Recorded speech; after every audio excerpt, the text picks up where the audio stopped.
All right, I think we are finally good. Oh, this is insane, man. This has taken me almost 3 hours to get this set up, but unfreaking believable.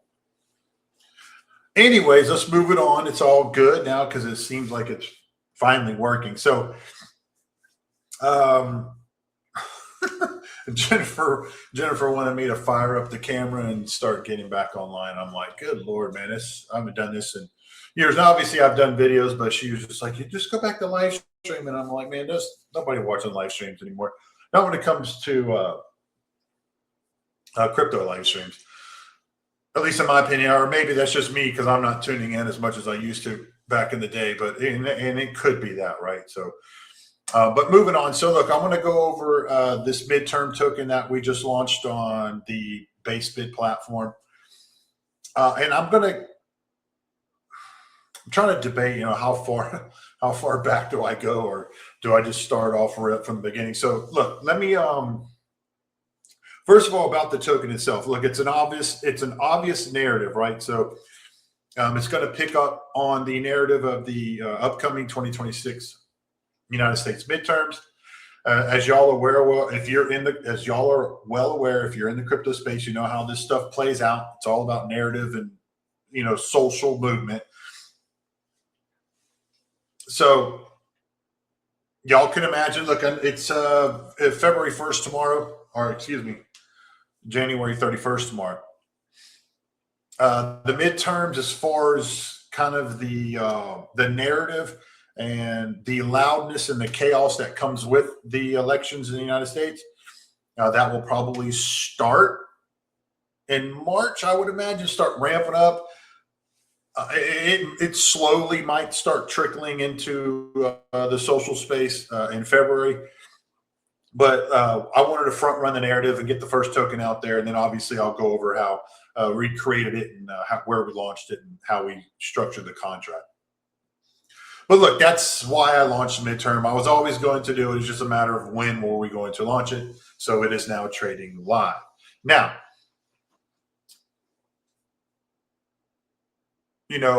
when this stuff starts actually popping off, it's going to be nonstop. Trump's going to be shilling and promoting the midterms, and you know they are. There's a lot at stake here from both sides. Elon's all in, as y'all have seen. He's 100% trying. He's going to try to help the Republicans win. So look, it's going to be Trump and Elon. It's probably going to be daily, nonstop once the narrative actually starts, and it's going to run all the way to November until the elections. Now, include those two guys, and then you have the whole narrative and all the influencers on X and Instagram and TikTok, wherever this stuff is going to be shown, and it's going to be just nonstop. It's going to be a complete shit show, and y'all know damn well how they do U.S. politics online. That's what we want, right? That's why this is a narrative play. And every influencer is going to be involved because they want the clicks. And so we're going to have plenty of opportunity to just constantly be on the grind. So that's set. So we kind of hit that narrative, right? And as y'all are well aware, especially on the Solana side, I haven't really been paying too much about it on Ethereum. But where we, like I said, tomorrow's January 31st. We have already had almost $200 million in rug pulls. So I want to congratulate everybody for chasing that bullshit. Maybe the space will never learn, and I guess that's okay. So that brings me to what we are working on, and I'm going to do some screen shares. It's going to be kind of a longer video. So other than just midterm being midterm, let's talk about how we created it. So, we launched it on BaseBid, and that's a new launch pad. And I believe GymPad helped build them. I mean, I hate speaking on behalf of, other tech platforms, and I could be wrong, but I think that's what the case was. But be that as it may, I try to get the niceties out of the way because look, we all know this space is just full of chaos, and complete just immaturity, right? So, from my point of view, being on this side of the game instead of a token chaser, which is what I was, since, I think I stopped in 2022. 2020, yeah, probably 2023. I think ProfitBot was the last token I actually bought. But anyway, in the whole sea of chaos, which is crypto, from this side, look, it's difficult, man. And I'm getting on a tangent here. But you learn a lot about the space when you're on the dev side, quote unquote. I guess you consider me a dev. I don't really call myself that, but it's just, man, it's just a different side of the game. And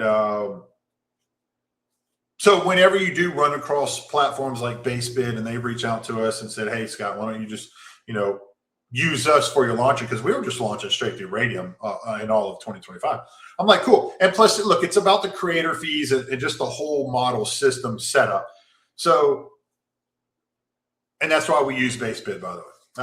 Badass team. They've been cool to us in Telegram. We beta tested the whole program, their whole platform. And now we're live. It's officially live. So it's game on at this point. So, my issue, and I don't even really want to call it an issue, but my thing is just watching everything go down and, dealing with a lot of individuals in this space. And, there's a saying I'm Gen X, so there was a saying when I grew up, everything's cool until it's not cool. And that's kind of crypto. Everybody's your friend when they get what they want. You give them tokens, you give them stables, but as soon as you cut all that off, you're the biggest asshole in the space. So I understand that. But you have to, moves like that have to be made on this side, because then you just start draining your money. I think last year, I probably spent well over six figures and just unnecessary spending. And that's okay. It's something that you learn from this side of the game. But it also makes you realize, who the grifters are in the space, right? Who are the people with their hands out all the time? So going into this year, I was thinking, just as a business side, I'm like, okay, if I'm going to launch projects, learning what we did in 2025. So where were the screw ups? So the screw ups were token supply, giving that out to whether they be grifters, influencers, calls, even us, anybody, all the giveaways. So all of the tokens that we actually gave out were spent, even though in the face of the show, everybody thought they were being held, but they were not. So, and that's a tough gig on this side of the table, because we kind of have to shut up, because we know stuff's being sold. And then, of course, we see the community, they're selling. And, we kind of have to for lack of a better term, we have to kind of lie to everybody, because we have to kind of calm the noise. So 2025 was just a massive learning experience for me personally, and of course, Jennifer. And that's okay. Like, we're cool with that. We need to actually go through that to get to where we are today. I'm cool with admitting massive screw ups and all that. I don't have an ego. I'm too old for that shit. All I care about is continuing to work forward and, building the team basically from scratch all over again, but with new faces. So that's where BaseBid came in on the Launchpad side, because I always wanted to have an automated launcher, and now we have it. So midterm. So what we did is, this kind of goes back to what I was just saying. How do our tokens look kind of different than everything else in the space? And does the space even really care, right? So, but that's not a mission that I can solve. The space just has to gravitate towards it, because they're either going to continue to chase, bundled rugs on Pump Fun, or they can, hopefully get behind our project. So, and that's where we're here with Midterm. This is our first launch of the year. And so what we did is we created the supply was only 2026 tokens for the 2026 midterms. Not that the number means anything, but that's just kind of what we did to make it part of the narrative. We put 100% of the supply into the LP and then locked it forever. So that we solved that major issue just off the rip. And it doesn't seem like a big deal, but it kind of is when you remove yourself back and just look at the whole degen market on Solana. Look, almost every project's bundled to high heaven. And then the creator fees are used and kept in house. They're never put back into the chart. And y'all know that. So this isn't like a sales pitch. The stuff that I'm going to say on this video is not breaking news. What it boils down to is, are you going to correct your mental state and change your investment strategy? So we did the 100% supply into the LP and locked it. So that's done. So that eliminates any nefarious token supply activity, right? So there's no bundle. There was no pre-sale. There was no bond. We didn't airdrop anything. There was nothing. Nobody. There's no calls got any drops. Nobody got shit. It's all, we put it all in liquidity because we're like, okay, that's the first thing that has to be done for it to actually be a clean project. And then when we did a 1-to-1 ratio on the LP to market cap, which is obviously unheard of in Solana as well. So as of now, very, very little volatility on a buy or a sell. So I think right now, the way our liquidity is sitting, and y'all can see it right here on the screen, it's, it's basically, it's one that's pegged at 100%. It's a 1-to-1. $14,000 market cap, $14,000 liquidity. So as of now in this video, if you were to drop, let's just give you an example. If you were to put $100, the price is going to go up $1. That's it. Excuse me. That's too much because the token's $7. It's going to go up 10 cents. So if you were to buy $100, it's going to move the price from 727 to 737. But the flip side remains on the sell, right? So if somebody was to sell, it's not going to nuke the chart. So obviously, we solved that problem too. And that's obviously a problem that people have issues with because of all the tokens that we launched last year. Everybody's complaint was add more liquidity, pump the brakes. There's too much volatility. And we're like, dude, it's a fucking meme coin. Like, what do y'all think this is? So, and that's obviously part of the hard part being on the dev side, because there's always do this, do this, do this. You need to do that. You better do this. You need to do that. You need to do that. You need to do this.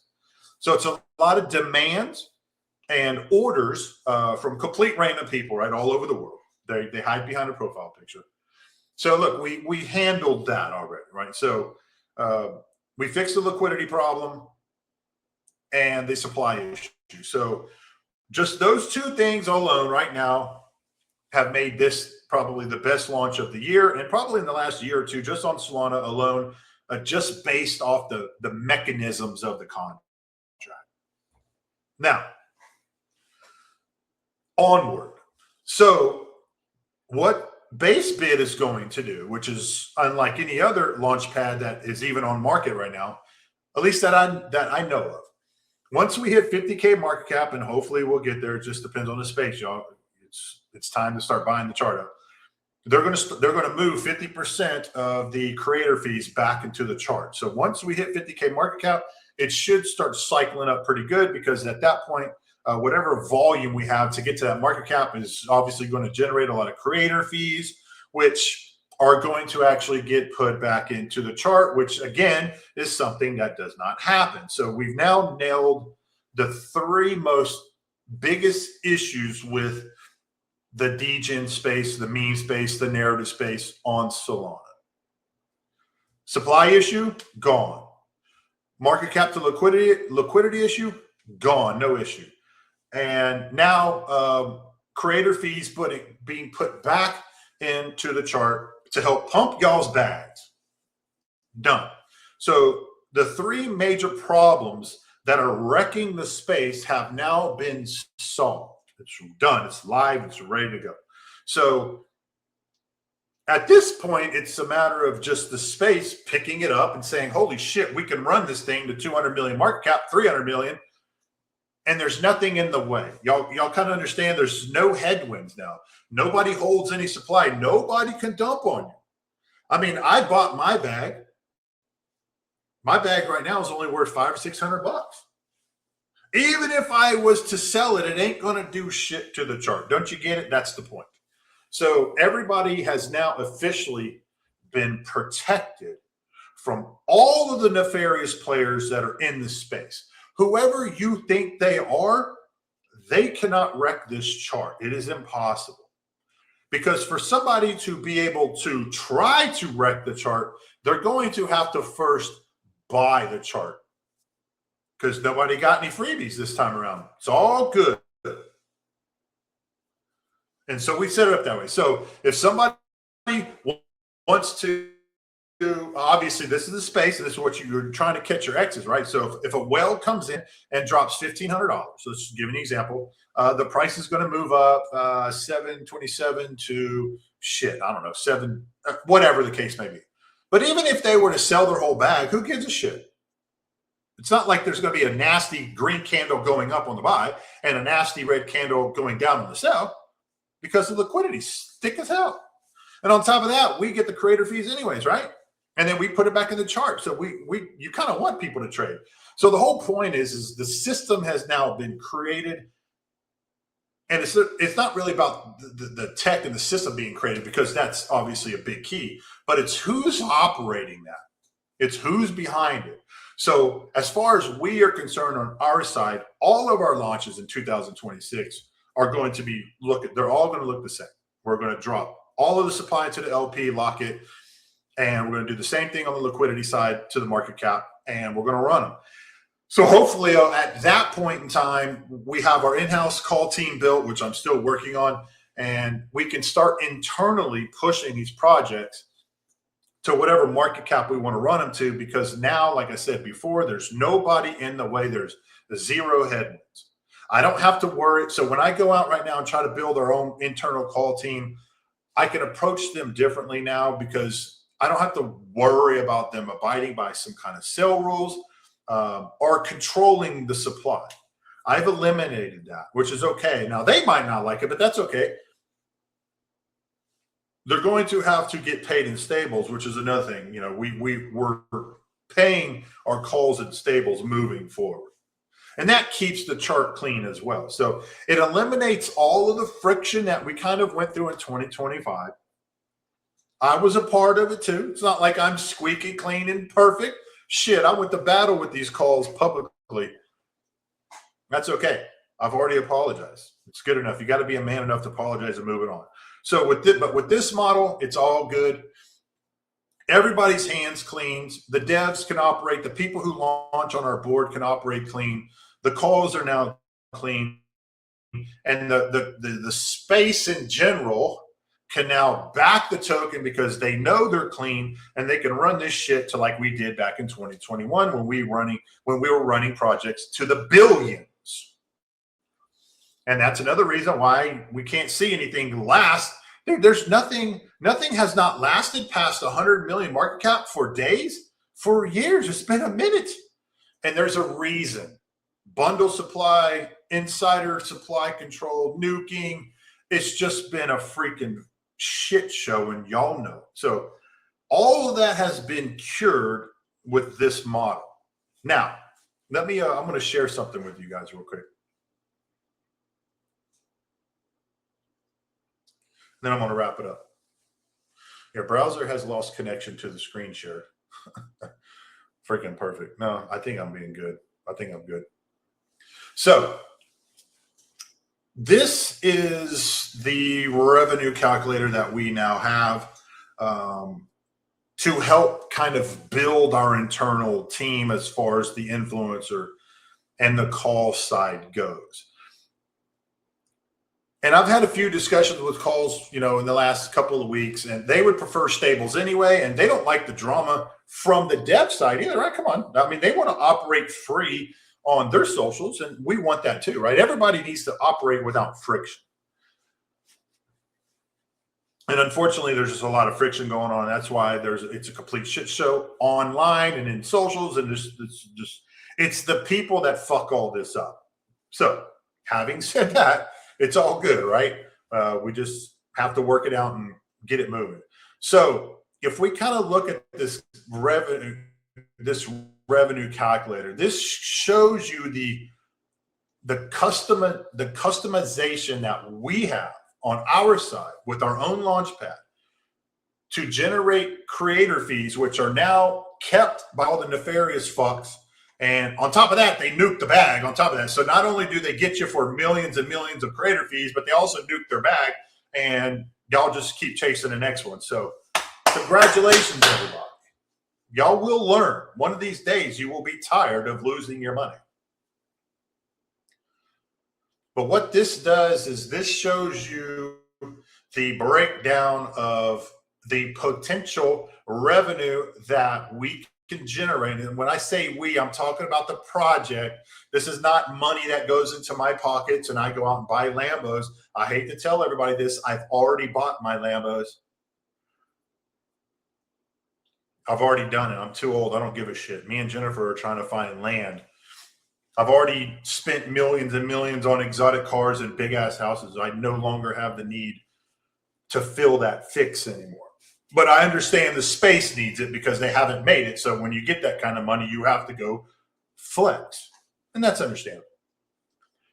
So, but as a project, and this is base bid included, we could just throw it, and I'm just use this as a hypothetical. So y'all remember the project White Whale. Y'all remember that, correct? It just kind of, I think it flatlined. I'm not 100% sure. But at its peak, it was doing $54 million a day in trading volume. Okay? So let's just play make-believe. We're going to set our creator fee at 1%, and let's just say, so number of participants, 85. I can slide this bar to however many participants. And what I mean are, these are people on our payroll that we're paying, whether it be an influencer or a caller or whoever it is. I can slide this bar. I have the customization to be able to do this. So let's just say I have 40 people on my payroll, or our payroll, excuse me, pushing midterm, and I'm paying them stables. We're going to set the creator fee at 1%. The daily earnings, and y'all need to see this because y'all need to know how much money y'all are getting fucked out of. The daily earnings is $11,475 per call or influencer each. So when we onboard our call team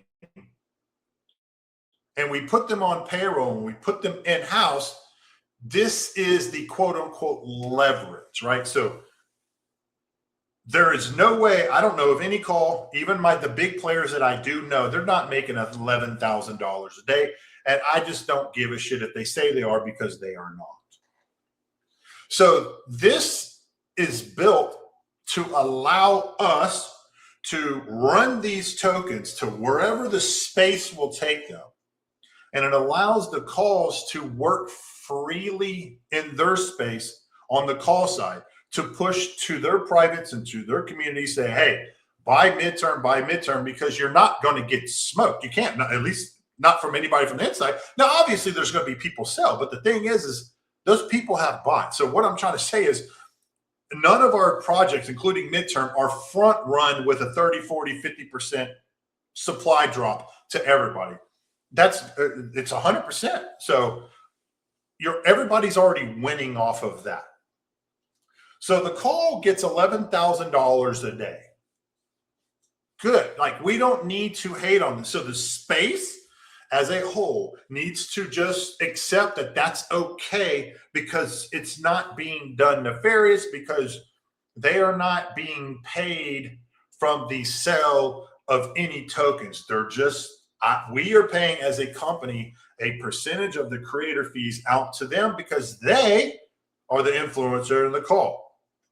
They need to get compensated. And it's easier for us to do that because of why? Because we don't have to regulate these guys anymore, our girls, because we're not giving them token supply. They're now on our payroll, and we're able to put their wallet and connect it to our stable drop, and they all get sent whatever it is percentage wise that we set. It's a drop every damn day, and they get in stables. That's good. The space needs to accept that. Even if you're an investor, if you don't like calls, even though I'm probably 70% negative against calls and 30% positive, but they still could move the needle, right? I mean, they can. I know some big players. They're expensive, but I know them, and they can move charts. So this allows them to get funded and paid without y'all, as far as the space, saying the call fucked me, the call fucked me. No, nobody's doing that because it is a squeaky clean contract. We are paying them out of our money from the creator fee. So daily volume of 54 million, 1% creator fee, that generates 500, a little over $500,000 in creator fees. So as of today, please tell me a launch pad that is putting those fees back into the chart. You will never be able to tell me one because they do not exist until now. LegalX Global, which is our company, as y'all are well aware. If you're not, you're more than welcome to do your homework. We are a registered LLC here in the state of Texas, and we are a legally operating cryptocurrency holding company. We operate as such. So 15% of the creator fees comes to the company. That's all the company profit. So we're giving 85% of the creator fees back to whoever's pushing, whether it be the call or it's going back into the chart. And it shows you the available for payouts, 85%, because the LLC takes 15%. Somebody else would actually flip it. They would keep 85%, and then they would give out 15%, and then they would give y'all the chump change. So look, there's too much money in this space, as y'all are now witnessing, to just be a fucking retard, right? So there's no need for a company or an entity to flip this. Keep 85% of the money and give out 15%. No, they need to give out 85% and just keep 15% because everybody has to make money. The investors need to make money. The degens, the calls, the company, everybody has to make something. And this is the only way it can be done fairly without anybody getting fucked over. And this is based on 40 participants, as y'all can see right here. So this is all customizable. So let me explain something. We have the benefit of being able to go all the way up to 4% on the creator fee side. That is very important because if we were to replicate this kind of volume for midterm, just an example, we are now looking at the same amount of participants, $46,000 a day of stable drops to each influencer. This is each. They're getting this dropped directly to their wallet. I don't know what else to say, man.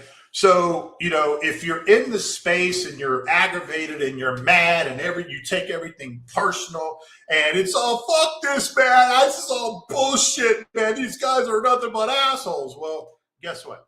You're going to constantly be like that because you're going to constantly be like that. Or you could say, you know what?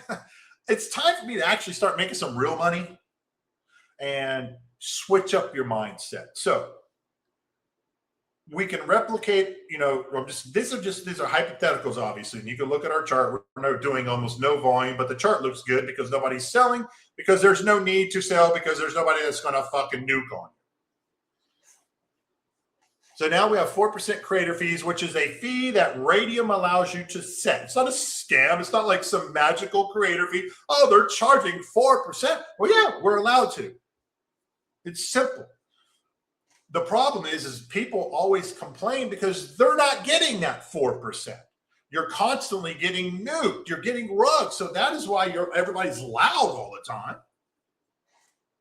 But guess what? We have technology and the companies like base.bid, who's the launch pad, and they're going to give half of that to you.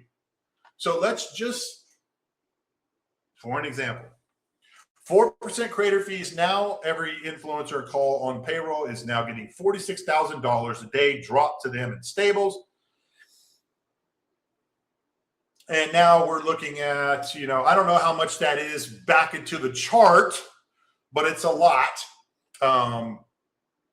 And that stuff comes from base bid, and all that's all on chain. So none of it's hidden and no secret messages. I mean, we did a little buyback today we did our first cash out. We made like $110 in creator fees, which is nothing, but it's something because it shows that it does work. And we put half of that and we bought the chart. It's cool. So this is always a volume game, and it always will be a volume game. The problem is what happens to these frickin' creator fees. And y'all have now witnessed for the last year, everybody keeps them. And on top of that, they nuke the chart because it was an 80% bundle.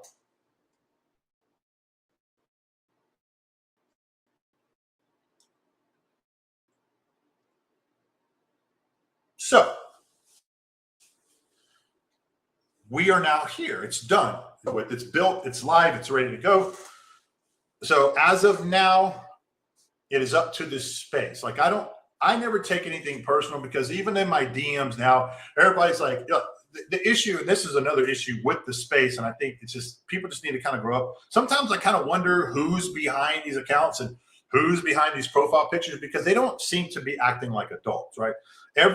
Whenever somebody gets told no in this space, they just turn complete 180, and it's like, you fucking asshole. It's just like, what are you doing? Like the guy, so I can have somebody in my DMs, and they're cool. Hey, Scott, man, what's up, man? You're cool. It's cool. It could go months. And as soon as I just tell them one thing that goes against what they want to hear, well, I'm going to fucking wreck you, man. And I'm like, how can you wreck me? You don't even know me. Like, I don't know shit. You don't know shit. So that's probably always going to be in the space. And that's some stuff that we always have to deal with, unfortunately. But we don't have to deal with it out in the open. We just ignore it and continue to move on. And that's what this project is basically about. There's always going to be some shit going on, right? Because there's always loudness, and that's how people have to project out their persona online, right? Because that's what they've built online. Oh, I'm Mr. Tough Guy behind this profile picture. I'm going to constantly be an asshole online. So you have that side of the space, and then you have the other side of the space that actually wants to, I hate even using the word change it, because I don't think it can be changed. It's just, it takes some kind of a movement to happen to flip the switch. And we tried last year, but unfortunately it got too loud. Too many nefarious actors got within the company, and they ended up acting like children. So we had to start over from scratch again. But moving on, this now works. The tech works, the payout works, the creator fees are working. So it's now about just backing the projects, no matter how that looks. And I've said this probably for the last week.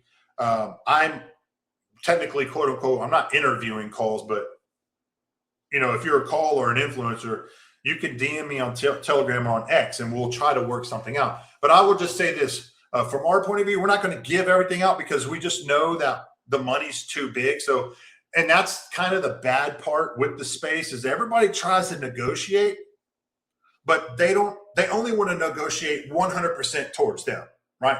So, and they don't give a shit about the project. They don't care about the investors. They don't care about what's being done. If people could just calm down a little bit and do it evenly split, that's how we run this business, right? We're giving basically 85% away, and on the creator side. And we're going to continue to build the model and the narrative, because we want runners. And the only way you can generate runners is really 2 or 3 issues. Picking the narrative, creating a meme and letting it run, but you got to have a team that could push it, which we do not have at this moment at a level that we would want. And then you have to stay out of the way. There cannot be any actor that's in the way from the run. And we've now solved that. So it's just a matter of kind of piecing this all together and letting it rip, and we'll see what the market does. But for now, man, shit, I'm going on 35 minutes. I think I've gone over enough. So look, we're here.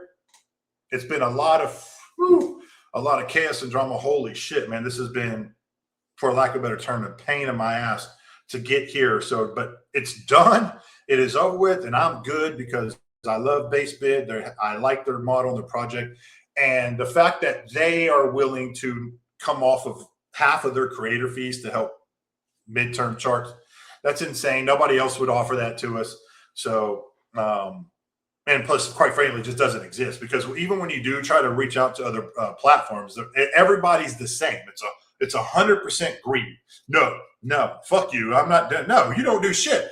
So it's kind of hard to operate with all these other platforms, because they look at the space as the enemy, but they're online acting like they're friends. We're all friends, right? Or the whole space is all friends. But they don't act like it when it comes to the business side, and that's why we're stuck. That's why the whole space is stuck, because everybody's on Pump Fun and Bags and all these other bullshit launch pads, chasing nothing but rug pulls. And you have to chase narratives. And by the time you hear about it, you get wrapped up. I'm not going to drop any names because I'm done doing that. But even with Whitewell, one of the biggest people that I actually cared about the most, company-wise, was shilling that shit, calling it the greatest meme of 2026, and it fucking flatlined. But I just want to ask a hypothetical. Did that company, who was well known, did they come out after and say, hey, we fucked up, we misjudged, we didn't call it? No, they can't do it, because they have to portray this vision of being perfect all the time. We're perfect, everybody. Me, on the other hand, man, I have screwed up so many times, it's ridiculous. And that is why, when I got into it a few times last year, none of this sticks. It doesn't stick with Scott, because I don't take it personal, because this is the space. And I don't want to go too long, but I think,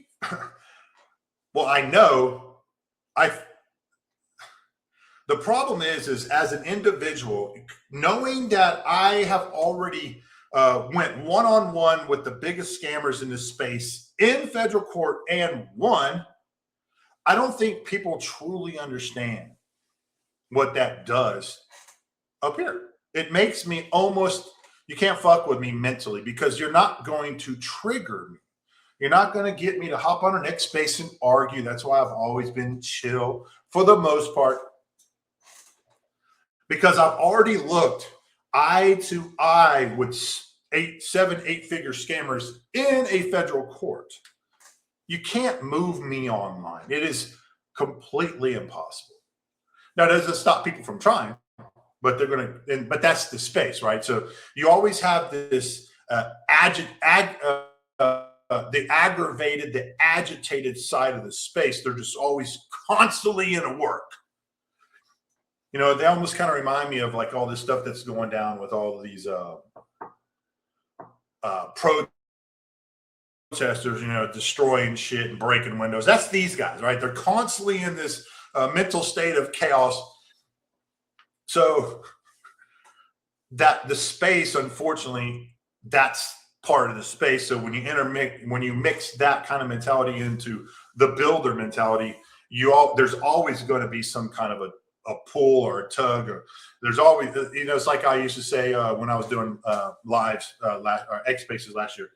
You basically have 10,000 people pulling their own way, and it solves nothing. As y'all still see, we're in 2026, and y'all are still chasing the bag, and you're always going to chase the bag because you're following the wrong people.